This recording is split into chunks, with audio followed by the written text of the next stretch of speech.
सुंदर वन जंगल में काले बादल छाए हुए थे।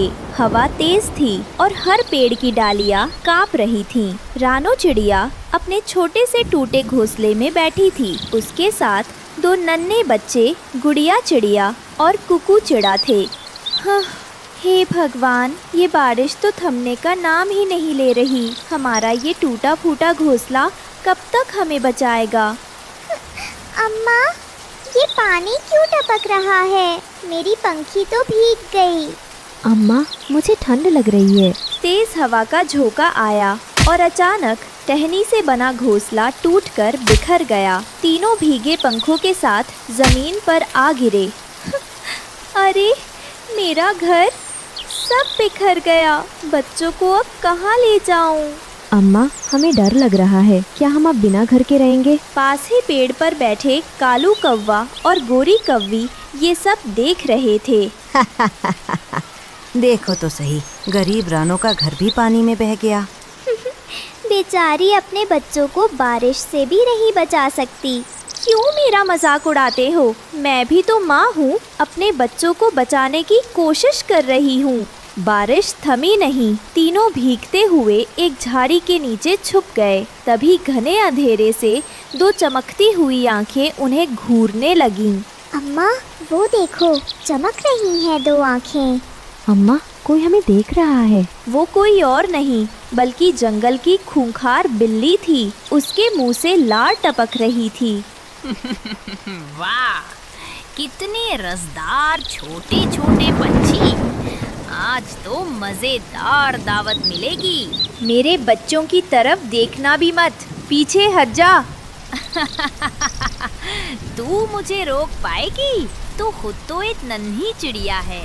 मैं तो एक ही झपट्टे में तुम्हें खत्म कर दूंगी। इतना कहकर बिल्ली छलांग लगाती है। रानो तेजी से बच्चों को अपने पंखों में समेटती है और पंख फड़फड़ाकर झाड़ियों के भीतर घुस जाती है। अम्मा, वो पीछे आ रही है। हमें बचा लो अम्मा। बिल्ली पंजे मारते हुए झाड़ी के पास तक पहुंचती है, लेकिन घने कांटों में उलझ जाती है। भाग जा, मगर याद रखना, अगली बार नहीं बचोगी। बिल्ली गुस्से में दांत पीसकर चली जाती है। रानो ने ऊपर आसमान की ओर देखा। बारिश अब भी टपक रही थी। हे प्रभु, मैं गरीब हूँ मगर माँ हूँ। मुझे भूख प्यास सहनी है तो सह लूँ, पर मेरे बच्चों को सुरक्षित घर और खाना दे दो। उन्हें ऐसे खतरों से बचा लो। अचानक पास की मिट्टी में एक चमकती हुई हरी मिर्च दिखाई दी। अम्मा, देखो, ये कैसी मिर्ची है? ये तो जादू जैसी लग रही है। सचमुच, ये कोई साधारण मिर्च नहीं। शायद भगवान ने हमारी सुन ली। रानो चिड़िया ने उस चमकती हरी मिर्च को सावधानी से तोड़ा। उसके हाथ कांप रहे थे, मानो उसमें कोई रहस्य छिपा हो। और कुछ देर बाद बारिश भी रुक जाती है। बेटा, ये मिर्च भगवान का दिया हुआ तोहफा है। हमें इसे संभालकर बोना होगा। शायद यही हमारी नई उम्मीद है। अम्मा, इसे बोएंगे तो क्या सच में घर उगाएगा? पता नहीं बेटी, पर कोशिश किए बिना कुछ नहीं मिलता। मिर्च की खेती कर हमें इसे मंडी में ले जाकर बेचना होगा। रानो अपने बच्चों को साथ लेकर नदी किनारे पहुंची। मिट्टी नमी से भीगी हुई थी। उसने अपने छोटे पंजों और चोंच से गड्ढा खोदा और उस जादुई हरी मिर्च को सावधानी से उसमें बो दिया। अम्मा, मैंने ऊपर से थोड़ी मिट्टी डाल दी है। मैं पानी छिड़क दूं क्या? हाँ बेटी, पर धीरे से। ये कोई साधारण मिर्च नहीं है बच्चों, इसमें जरूर कोई चमत्कार है। रात बीत गई। नदी किनारे हल्की ठंडी हवा चल रही थी। आसमान साफ था और चांद की चांदनी खेत पर पड़ रही थी। सुबह होते ही रानो चिड़िया अपने बच्चों गुड़िया और कुकू के साथ उस जगह पहुंची जहां उन्होंने हरी मिर्च बोई थी। अम्मा, पेड़ निकल आया, और कितना बड़ा भी, और इतने सारे भी। सच कहा बेटा, ये कोई सामान्य पौधा नहीं, ये तो भगवान का वरदान है। रानो चिड़िया ने मिर्चें तोड़ी और एक लकड़ी की गाड़ी में भरी और उसे बेचने निकल पड़ी। जंगल के रास्ते में उसे एक घायल परी मिलती है। कोई है? मदद करो। रानो ने गाड़ी रोक दी और डरते डरते झाड़ी के पास गई। वहाँ एक चमकदार परी जमीन पर गिरी पड़ी थी। हाय राम, ये कौन? इतना चमकदार शरीर और ये पंख! ओह, ये तो परी है। बहन प्लीज मेरी मदद करो, मैं बहुत घायल हूँ, उड़ नहीं पा रही। रानो का दिल पसीज गया। उसने अपनी भारी गाड़ी की तरफ देखा, फिर परी की तरफ।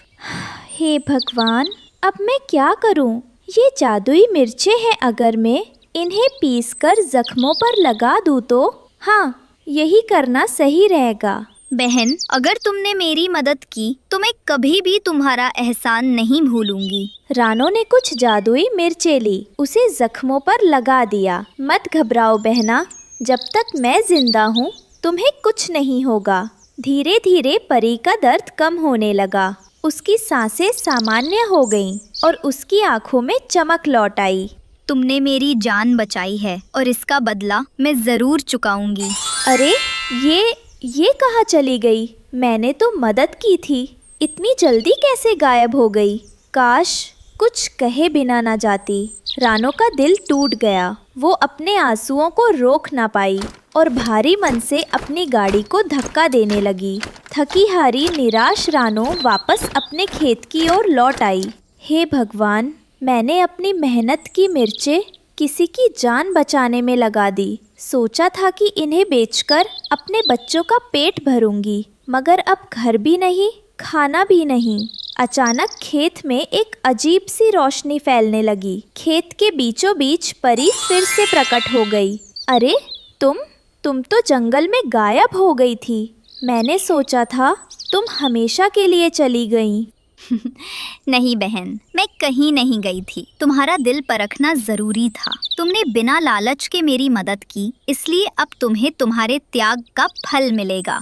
परी ने अपने हाथ में चमकती हुई छड़ी उठाई और जमीन की ओर इशारा किया। कुछ ही पलों में वहाँ एक 3 मंजिला हरा भरा घर खड़ा हो गया। हे परी बहन, ये सब तुम्हारी वजह से हुआ। मैं तुम्हारा ये उपकार कभी नहीं भूलूंगी। रानो, ये घर सिर्फ तुम्हारे लिए नहीं, तुम्हारे बच्चों और तुम्हारे नेक दिल के लिए है। याद रखना, सच्चा जादू हमेशा भलाई और त्याग में होता है।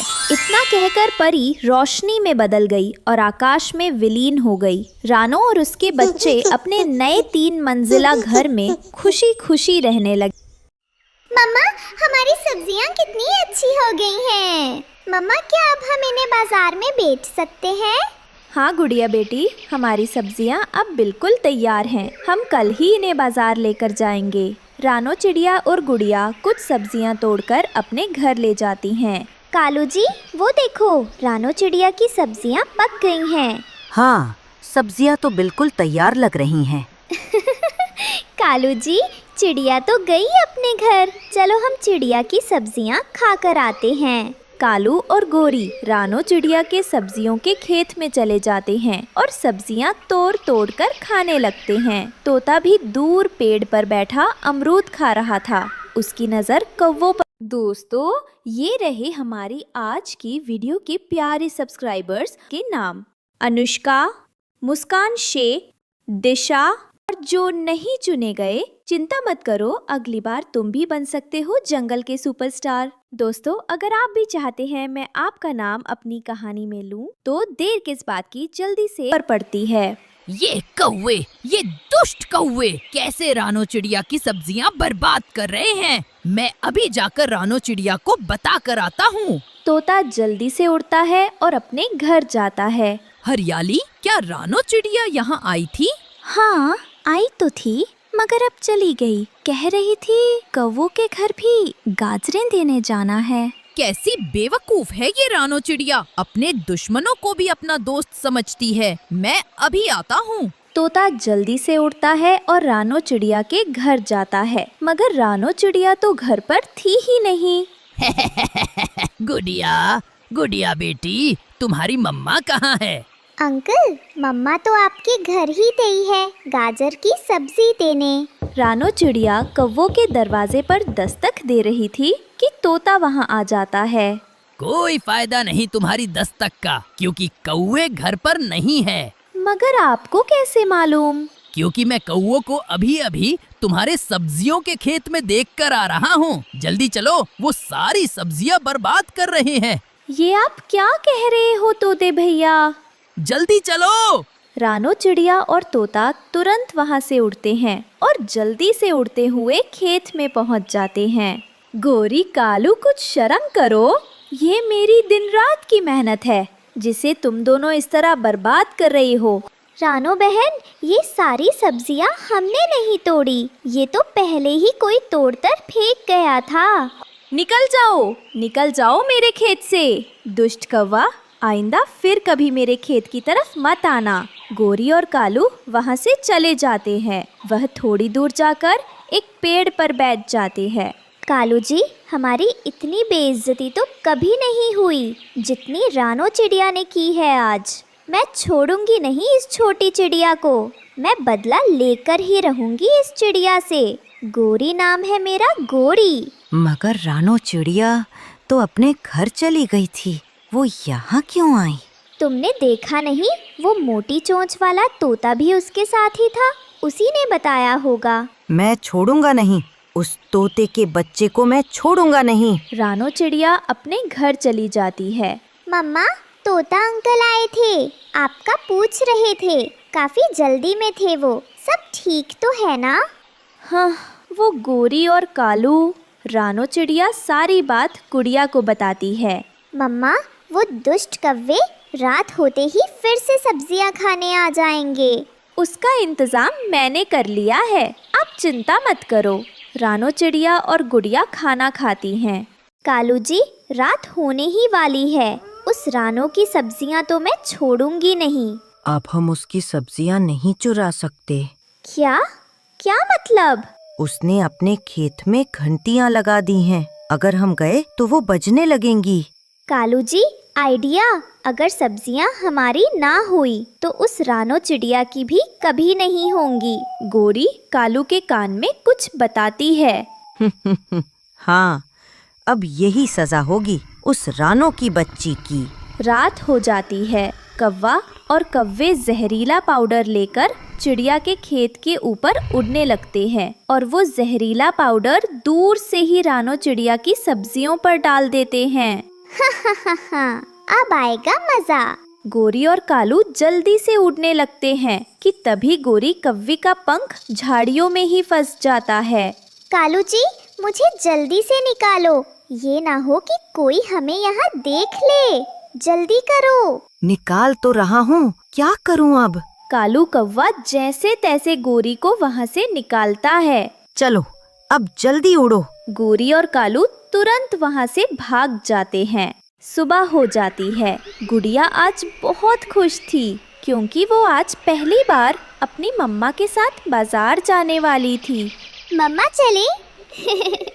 गुड़िया बेटी, तुम जाकर सब्जियां तोड़ो, मैं कबूतर चाचा से उनकी बैलगाड़ी लेकर आती हूँ। ठीक है मम्मा। गुड़िया जाती है और सब्जियों के खेत में जाकर सब्जियां तोड़ तोड़ कर टोकरियां भरने लगती है। रानो चिड़िया कबूतर चाचा के दरवाजे पर दस्तक देती है। रानो चिड़िया, कैसे आना हुआ? मुझे एक दिन के लिए आपकी बैलगाड़ी चाहिए, क्या मैं ले जाऊं? हाँ, ले जाओ। रानो चिड़िया वो बैलगाड़ी लेकर खेत में जाती है और दोनों माँ बेटी मिलकर सब्जियां तोड़ तोड़ कर बैलगाड़ी पर रखती हैं। माँ, अब चलें? हाँ, चलो बेटी। रानो चिड़िया और गुड़िया सब्जियों से भरी हुई बैलगाड़ी लेकर खुशी खुशी मंडी जाती हैं। चिड़िया, तुम्हारी सब्जियां बहुत अच्छी हैं। मैं इन सब्जियों का तुम्हें 10,000 दूंगा। 10,000? इतने सारे पैसे? रानो बाजार से लौटकर थकी हुई घर पर बैठी थी। तभी गुड़िया मासूमियत से टोकरी में से एक हरी सब्जी उठाकर खाने लगी। मम्मा, हमारी सब्जियां तो बहुत मजेदार हैं। मैं भी खा लेती हूँ। गुड़िया सब्जी खाती है। कुछ देर बाद उसका चेहरा उतरने लगता है। मम्मा, मुझे चक्कर आ रहे हैं, बहुत अजीब लग रहा है। गुड़िया, अरे ये तेरा रंग पीला क्यों पड़ रहा है? या अल्लाह, क्या हो गया मेरी बच्ची को? रानो गुड़िया को बैलगाड़ी में लिटाकर जंगल में मदद ढूंढने निकल पड़ी। उसकी आंखों से आंसू बह रहे थे। कोई मदद करो, मेरी बच्ची को बचा लो। किसी को दवा पता हो तो बताओ। पक्षी और जानवर उसे देखते हैं लेकिन कोई मदद नहीं करता। देखा गोरी, हमारी चाल कितनी कामयाब रही। रानो की बच्ची अब मौत के मुंह में जाएगी। हाँ कालू, अब सबको लगेगा कि रानो गंदी और जहरीली सब्जियां बेचती है। उसकी इज्जत भी जाएगी और घर भी बर्बाद होगा। दोनों जोर जोर से हंसते हैं। वही जंगल के एक हिस्से से बूढ़ा हकीम कछुआ पानी के पास बैठा जड़ी बूटियां चुन रहा था। लंबी दौड़ के बाद रानो एक बुजुर्ग हकीम कछुए के पास पहुंची, जो जंगल का जाना माना वैद्य था। हकीम साहब, मेरी गुड़िया मर जाएगी। उस पर जहर का असर हो रहा है, आप ही कुछ कीजिए।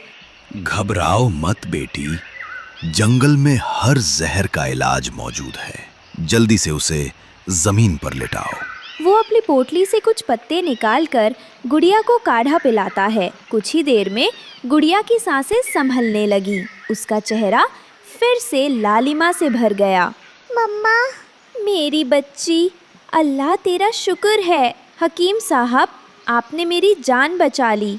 बेटी, हमेशा याद रखना, मेहनत से कमाया हुआ कभी जहर नहीं बनता। जहर तो हमेशा लालच और बुराई से